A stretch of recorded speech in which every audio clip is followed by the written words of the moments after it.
Hello everyone. So today we will be learning about DNA isolation process. I'll be showing the actual lab experiment how the DNA will be isolated from blood, from human blood of course. So before going into the lab part, I will like to clear out some concepts of DNA isolation, that what chemicals which we will be using, what is the purpose of what chemical, what is the protocol which we will be following, and then I'll show you exactly what is the work is being done in the lab and how it is done and what precautions one should take while doing the DNA isolation. So we'll start with the chemical which are used in the DNA isolation. So first which will be used is washing buffer. It is a washing buffer, and another one is lysis buffer. So as the name itself clears, washing means that we will be removing all the extra part from the blood which we don't require. We require only the DNA wala part. So what is the DNA wala part is? It is basically all the DNA is present in the nucleus, and all the nucleuses is present only in the WBCs, not in the RBCs. So we will be removing all the RBCs, all the everything else apart from WBCs. So washing buffer will be doing the exact same process. It will be removing everything else than WBCs. So let's see what are the components of washing buffer. Washing buffer is composed of sucrose, it is composed of triton, it is composed of MgCl2, it is composed of TrisCl, and of course water. So what is the purpose of adding of different chemicals? So sucrose will be added to maintain the osmotic balance, so that the cell doesn't undergo osmotic shock. Triton helps in the lysis of the cell. Then MgCl2, it helps in protecting of the DNA from DNases. TrisHCl acts as a buffer, and water is a neutral. Now one precaution which one should take while preparing these chemicals, that all of these chemicals, only Triton 100 is not need to be autoclaved. It comes in pre-packaged packing, so it does not need to be autoclaved. All the rest of the things will be autoclaved after the preparation. So we will prepare the stock volume or the stock concentration of sucrose as 1 molar, Triton 100, it comes automatically in 100 millimolar, and MgCl2 will prepare 100 millimolar, TrisHCl will prepare 100 millimolar. Now we will need the working calculation, or we need the working concentration of these chemicals. So according to the protocol, we need the sucrose in 320 millimolar concentration, Triton is in 1, MgCl2 5, and TrisHCl in 10 millimolar concentration. Now how we will prepare the exact volume, or the volume which we need to put while preparing the washing buffer, because we only know the concentration of these. We don't know how much volume of sucrose will go, how much volume of MgCl2 or how much volume of Triton or TrisCl will go while preparing the washing buffer. That depends. Now the preparation of washing buffer depends how much blood we are taking for DNA isolation. Suppose we are taking 10 ml of blood, then exactly we will do the calculation according to the 10 ml of blood. Now I'll show you in the protocol that we need to do washing 3 times. So we will consider this 10 ml of blood as 30 ml, and accordingly we will do the R calculation by the process of, or by applying the formula C1V1 is equal to C2V2. Now C1 is your higher concentrations for sucrose. Let's consider it is 1 molar. Volume we need to calculate. Then C2 we have 320 or 0.32, and volume, let's suppose we are calculating for 30. So V1 is equal to 0.32 into 30. So what it will be? 3 is 6, 3 3 9, 960. So it will be 9.6 ml of sucrose we will be adding for 10 ml of blood. Okay, same wise we will do all the calculation for rest of the chemicals, and after all the calculations done, we will minus from the total volume from 30 ml, so that we can add the remaining volume as water. Suppose the total calculation which we are getting is 25, then we will minus 25 from 30, and we are getting 5, so 5 ml of water will be added. Now moving towards the lysis buffer. So what is the lysis buffer? Lysis buffer basically we will be using at a step when the washing has been completed, and the purpose of lysis buffer is to break the WBC so that the DNA can comes out in the solution. So let's see what are the components of lysis buffer. Lysis buffer is composed of tris HCl, it is composed of SDS, EDTA, NaCl, proteinase K, and water. Now the purpose of proteinase K, we all know proteinase K, it will cleave the proteins. So whatever the protein part will be present after the washing buffer or from cell debris, if there any protein part is present in that solution after the washing part is completed, then that will be broken down by the proteinase K, and all these chemicals, tris HCl will act as a buffer. Then all these chemicals, they help in the lysis of cell, or you can say WBCs or nucleus, because inside the nucleus we will be having our DNA. Now same concentration will be using. Tris HCl we are having 1 molar, SDS is 10, EDTA is 500 millimolar, NaCl is 200 millimolar, and proteinase K is 10 mg per ml stock which we have prepared. Now washing buffer calculation or working solution calculation will be 0.4 molar, 1 millimolar, 60 millimolar, and 150 millimolar, and proteinase K will be using as 10 microgram per ml. Now we need to further remember a few more things, like the pH of EDTA and tris HCl should be 8 before autoclaving. Now all these chemicals should be autoclaved except from SDS, because it will form frothing if you heat it above certain degree of temperature, or if you autoclave it, it will form huge foaming in that particular bottle, or it can explode. So we will avoid SDS from autoclaving. Rest all of the things we will autoclave, and we will maintain the pH of EDTA and tris HCl to 8 before autoclaving. Same wise in washing buffer also, tris HCl buffer pH should be maintained to 8 before autoclaving.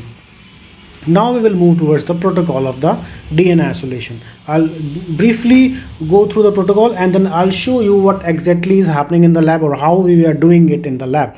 So first thing which needs to remember, we have already prepared washing buffer and lysis buffer. Now we have to put washing buffer in -20 degrees so that it can get chilled, because we will be needing it while we are using it. It should be chilled. So we will start with 1 ml of blood. Suppose we are starting, we have calculated 10, we have done the calculation for 10 or 30 you can say, but we will start, for simplification of this protocol, we will start with 1 ml of blood. So in each 1 ml of blood, we will add 1 ml of washing buffer, then we will mix it, then we will keep it on ice or room temperature for 2 to 3 minutes. After mixing, we will keep it on ice or room temperature. It is important part that we have to keep it on ice or room temperature. It should not be there as soon as you mix the blood with washing buffer, then you centrifuge it. It should be given some time, approximately 2 to 3 minutes, either on ice or on room temperature. Better results are obtained when we keep the mixture on ice rather than on room temperature. So next step would be, we have to centrifuge it at 3500 rpm for 5 minutes. Now after centrifuging, this centrifuge should be chilled also at 4 degrees Celsius. So it will be a refrigerated centrifuge. Now the next step is, we have to discard the supernatant. We have got the red color of palette. I'll show you in the actual lab what we are getting. So we will get a red colored palette and the red color solution. So we have to discard that red color supernatant, and then again repeat the step, because we have to do the washing 3 times. And wash buffer repeated thrice. So again we have to discard the supernatant. We will see the palette, it is of red color at the first step, or the first time which you will doing, it will be of red color.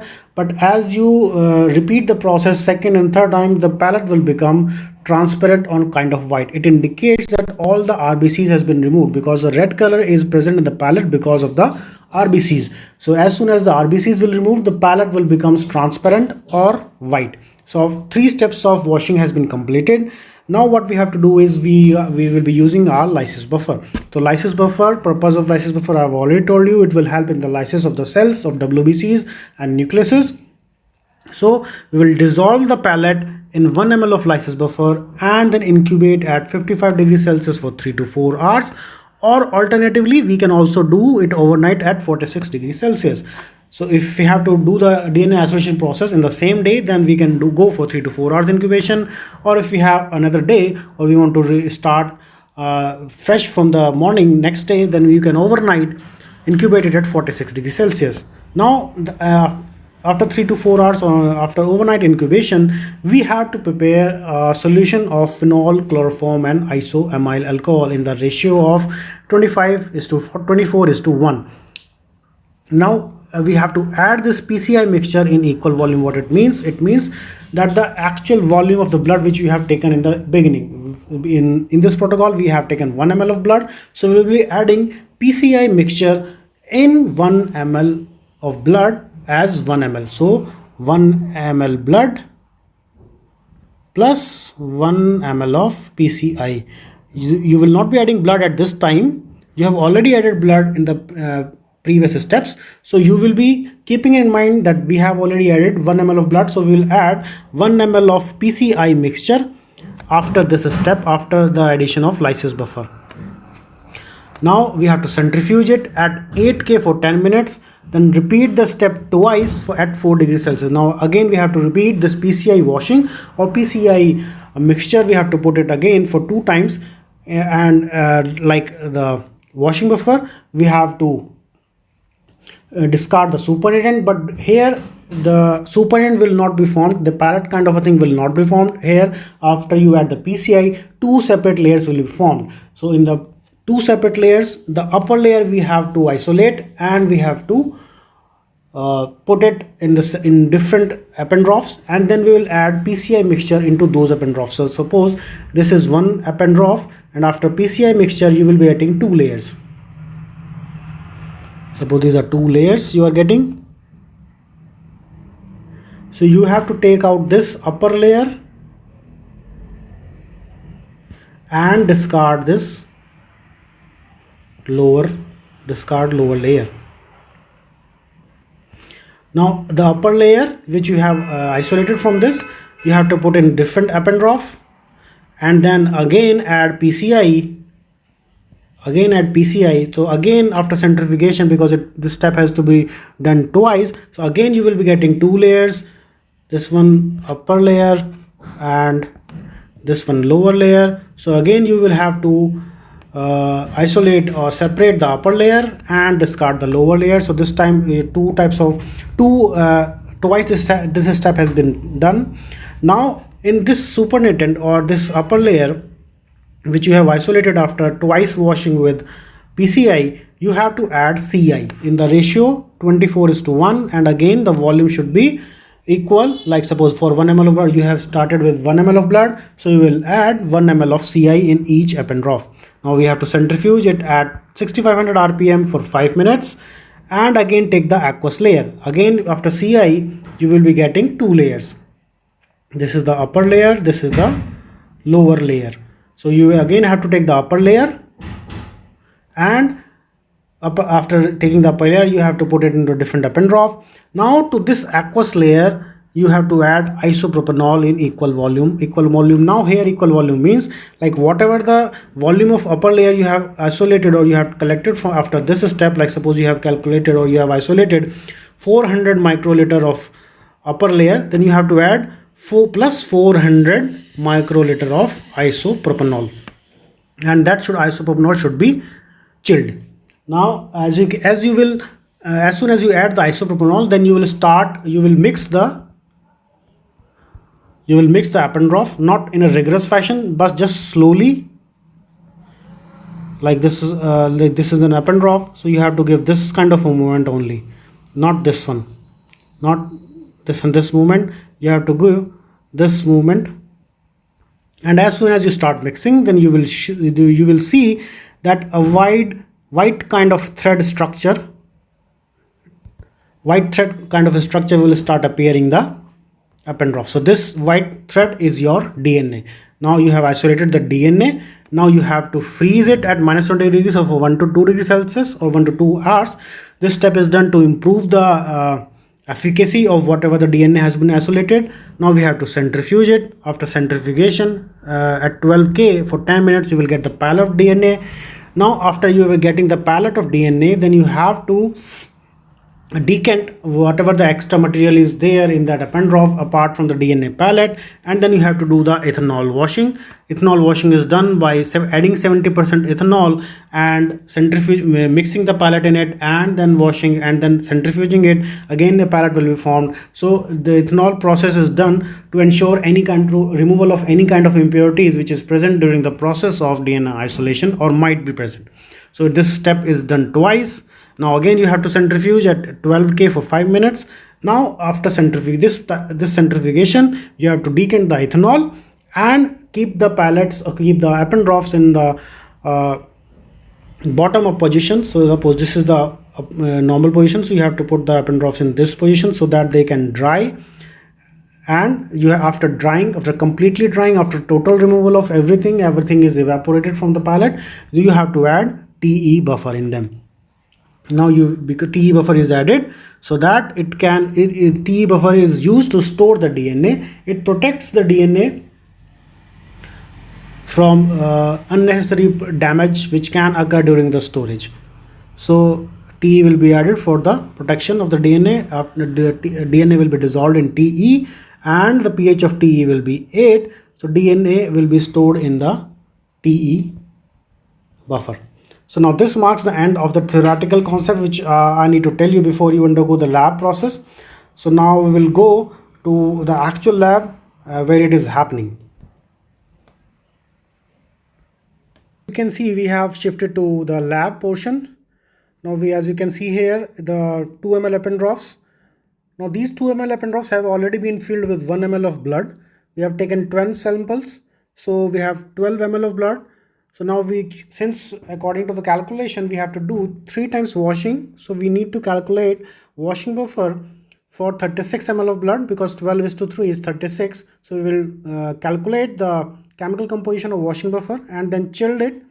After making the washing buffer, we will add the washing buffer as is shown in this video.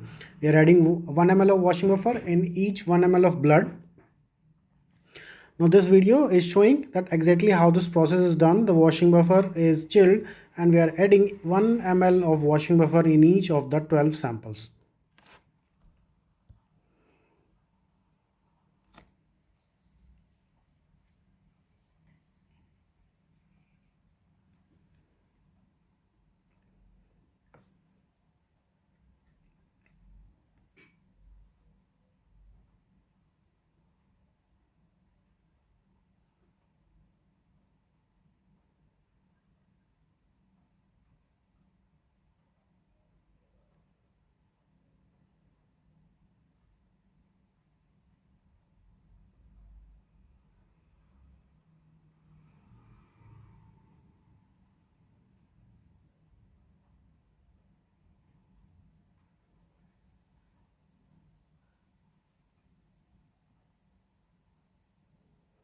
So we have finished adding the washing buffer. Now the next step would be to gently mix them and keep it for 2 to 3 minutes in ice or at room temperature. So we are gently mixing them by just toppling them. At the first step we are just to gently mix them. In the next washing we will use the vortex so that we can dissolve the pallet once the pallet is formed. Now this is the proper way how you mix the blood with washing buffer, just by toppling these appendroffs up and down.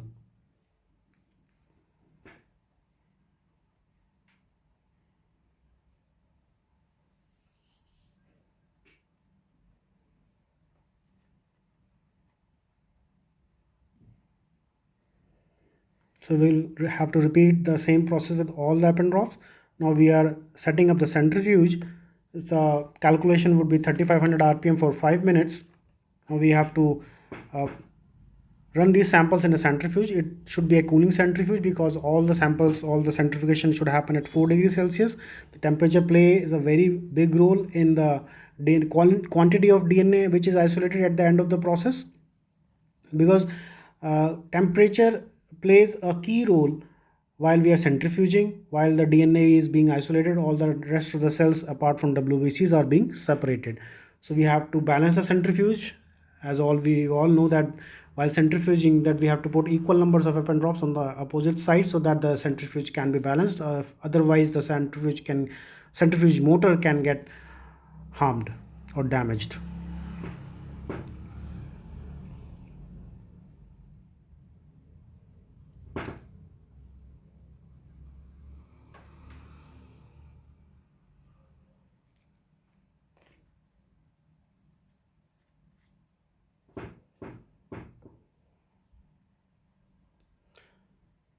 Now we are just setting the RPM and the time limit for which we have to run the centrifuge.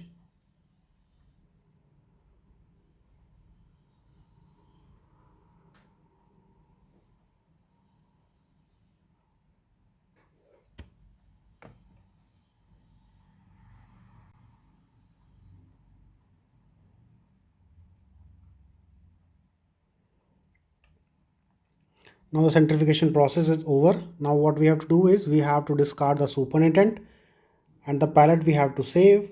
So we are discarding the supernatant from all the appendraufs. The supernatant would be red like because all the RBCs and all the proteins will be in there. So we are removing all those RBCs and all the unnecessary components of the blood which can interfere in the isolation of DNA at the further processing steps.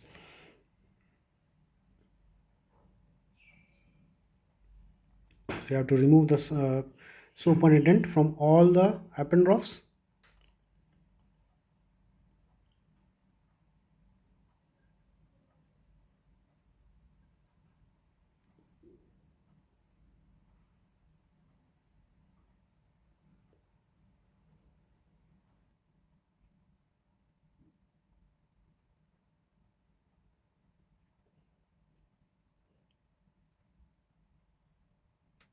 Now we have to repeat the process. We have to add the washing buffer again because we have to give the washing thrice. We will be showing 2 times washing in this video. Thrice we have edited because it's the same process. It gets boring showing the same process again. We have to just add the washing buffer, then centrifuge it, then discard the supernatant and keep the pallet. The important point of while you are doing second washing is after adding washing buffer, you have to vortex them properly so that the petal or the pallet get dissolved completely in the washing buffer. So the rest of the cells which gets deposited in the pallet, and the pallet is of red color, so those cells can be taken out from the pallet and can properly centrifuge and then properly discarded at the end of the washing. So now we have added the washing buffer second time. We are then closing the lids of all the centrifuge tubes. Then we will vortex them so that we can dissolve the pallet properly.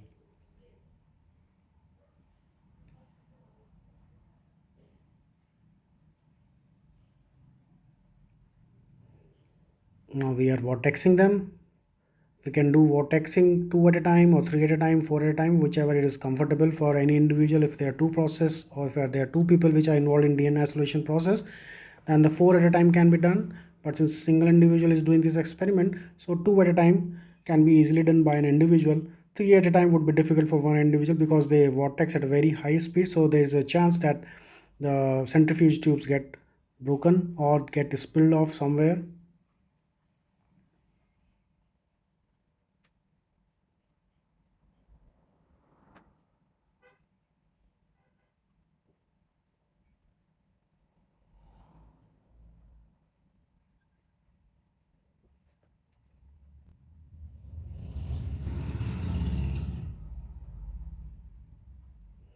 So now after vortexing, we have to again centrifuge at 3500 RPM for 5 minutes. Before centrifuging, we have to keep them at room temperature or at ice for 2 to 3 minutes or 5 minutes approximately. Now centrifugation process is complete. Now we have again discarding the supernatant and the pallet we are saving. So at this stage we should be getting approximately white color palette, or should be pinkish color, but it should not be pretty much red because it indicates that RBCs has not been removed from the palette or from the cells. We have to remove the RBCs and keep only the WBCs. So we are discarding the supernatant, and I'll show you in a while that how the palette should look like if it is a white, and if it is a red color palette, how it will look.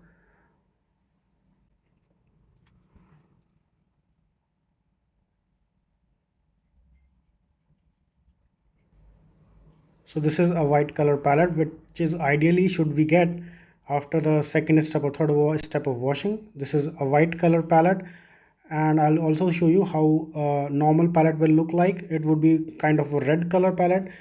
This kind of palette is red color. It is also good, but it should be approximately or somewhat similar to the white color, because it indicates that no RBC is present, because the presence of RBCs will hamper the quality of DNA which we will be getting at the end of the process. So we should remove all the RBCs as much as possible from the blood sample.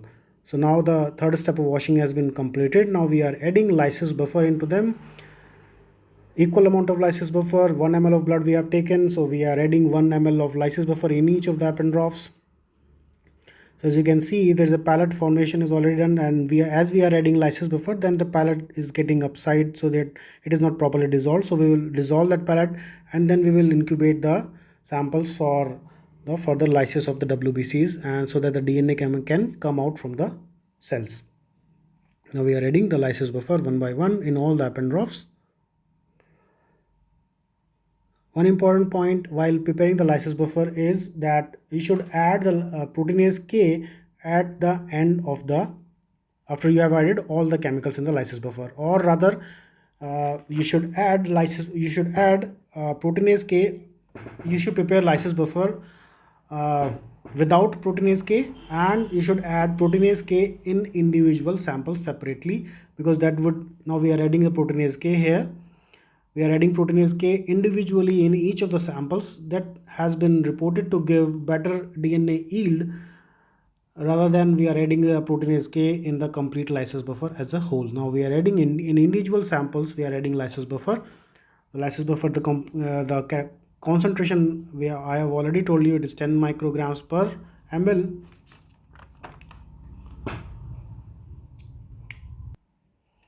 Now after adding the lysis buffer and proteinase K, we have to dissolve the palette so that the proper mixture of cells can happen between, or the proper interaction of lysis buffer with the cells can happen, so that the lysis buffer can efficiently cleave or break the cell wall of WBCs, and the DNA can be isolated, or DNA can be available freely in the solution. We are vortexing them.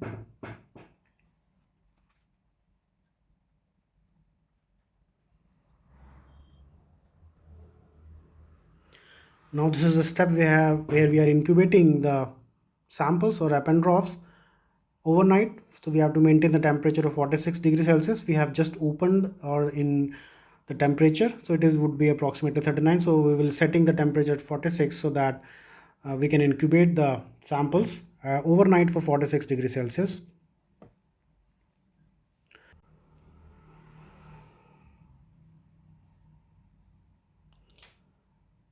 Now we are adding PCI here.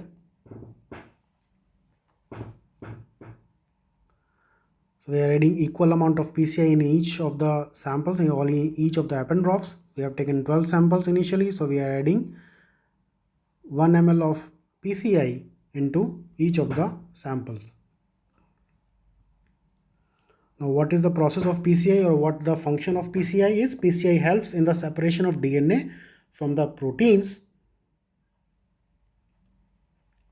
Now after this layer, or after this step, if there is a protein present in the sample, then it will form a white layer between the two separate layers. I will show you how they will look. So it will form, protein will form a white layer, and since the DNA is soluble in phenol, so it will be present in the upper aqueous layer. All the solvents and other cellular components will be in the bottom layer. So DNA, since it is soluble in phenol, so it will be present in the phenol layer. So phenol layer will be the upper layer, and all the solvents will be present in the bottom layer. So now we are only adding the PCI. So I'll show you how this layer will look like. After adding the PCI, we have to centrifuge at 8K RPM for 10 minutes at 4 degrees Celsius, and we have to repeat the step twice. So now we have added the PCI. After adding PCI, we have to properly give a mix so that all the mixing can happen properly. So this is the proper way of doing the mixing while after adding PCI to the samples. So now we will be doing our centrifugation process. The centrifugation process, we are adding all the samples, properly mixing them so that the proper mixing of all the samples and PCI can happen. Because at this step, this proper mixing is very important because DNA will be present in the phenol. So we have, and all the protein will form a whitish buffy coat kind of a thing between the two layers. I'll show how that layer will look like after the centrifugation process is complete. Now the centrifugation process has been completed and we have taken out all the appendrops containing our sample. Now as you can see, there will be two layers. The bottom layer is pinkish and the upper layer is transparent layer. So all the DNA or all the solvents will be in the bottom layer and the DNA will be in the upper layer, which is phenol layer. So this kind of a thing will be present in all the samples, and between these two layers there will be a white buffy coat kind of a thing, which is indication of a protein, that if there is in any protein is there, then it will be deposited in that white layer. Now we have to isolate the phenol component, or the upper layer we have to take out from this appendrop.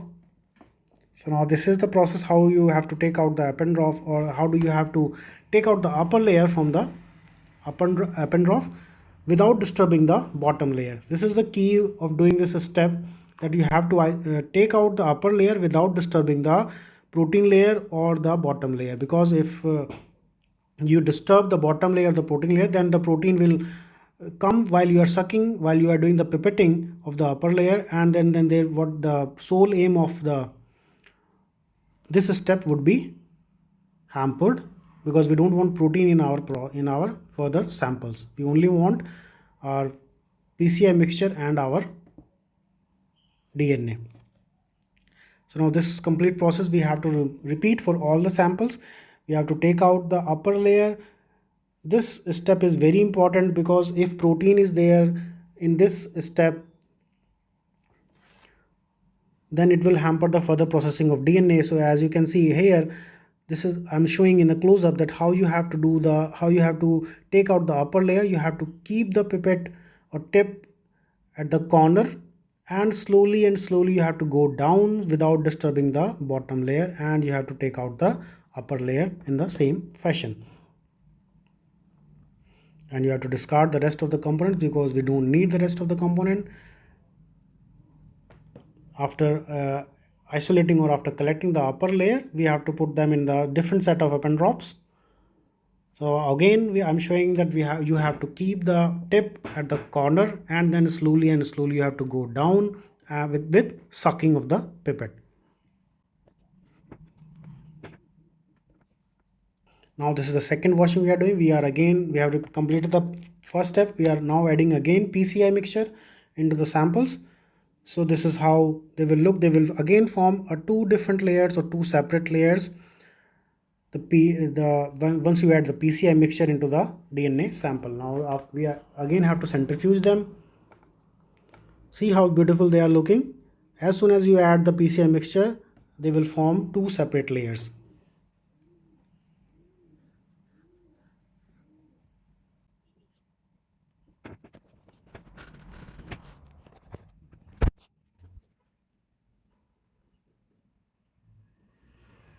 Again, before centrifuging, you have to properly give a shake so that the components can be mixed efficiently, and then centrifuge again at the same RPM, 8000 RPM for 10 minutes in 4 degrees Celsius.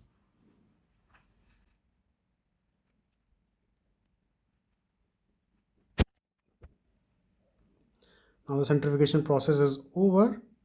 Now we again have to separate the upper layer. I'm again showing how this should be done. You have to keep the appendrop stable. Just put the tip at the corner or the wall of the appendrop, and slowly go down while sucking the upper layer without disturbing the bottom layer or the protein coat between the two different layers. You have to do again for all the samples.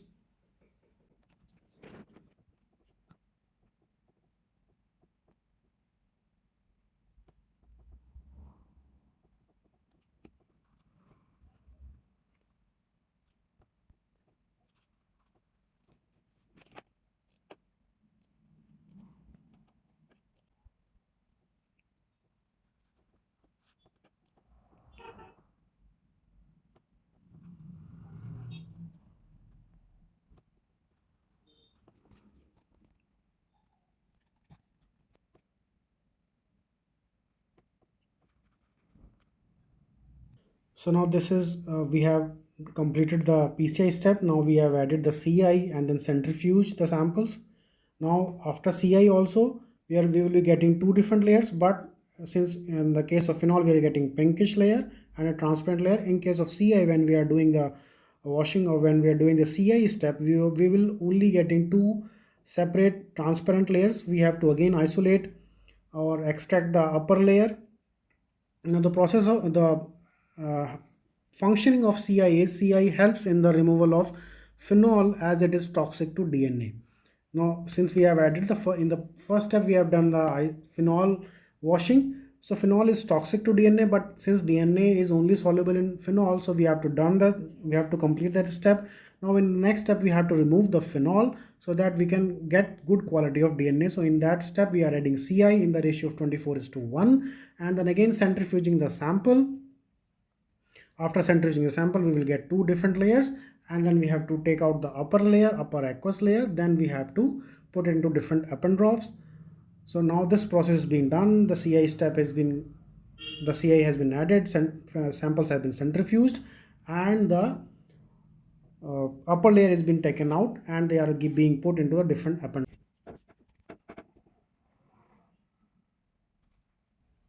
Again we have to keep in mind that we have to take out only the upper layer without disturbing the bottom layer.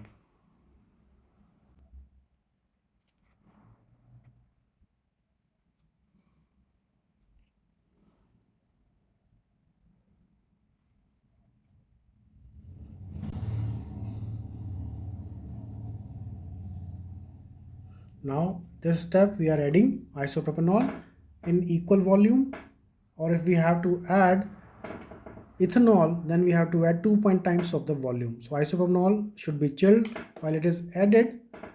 Now after adding isopropanol, what needs to be done? They need to be gently shaked so that you can see the precipitation of DNA. See this white thread kind of a structure while we are doing the topple off of the ependraws. See this is the white structure in the left one. This is the DNA. The white thread like structure is your DNA. So we have successfully isolated the DNA from the blood samples which we have taken. Now the next step would be the storage, or you can store them for 1 to 2 hours in -20 so that the better precipitation of DNA can happen, and then we have to centrifuge them. After centrifugation we have to give them an ethanol washing to remove all the traces of anything, only pure DNA which we are getting. Now after ethanol washing then we have to